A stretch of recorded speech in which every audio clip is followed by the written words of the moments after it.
আসসালামু আলাইকুম, সবাই কেমন আছেন? আলহামদুলিল্লাহ আমি ভালো আছি। তো আজকে মূলার শাক ভাজা করতেছি। কার কার মূলার শাক প্রিয় জানাবেন। আমার খুব প্রিয় শীতকালে মূলার শাক।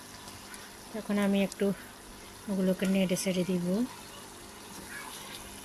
নিচে পেঁয়াজ রসুন দেওয়া হয়ে গেছে, কাঁচামরিচ ওগুলো নেড়ে ছেড়ে দিয়ে আর একটু ঢেকে দিব যেন সিদ্ধ হয়ে যায়।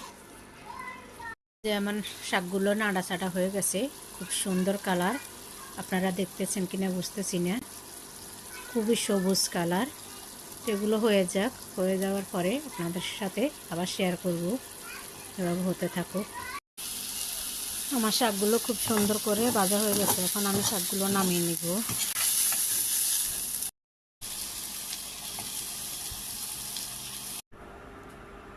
শাকগুলো হয়ে গেছে।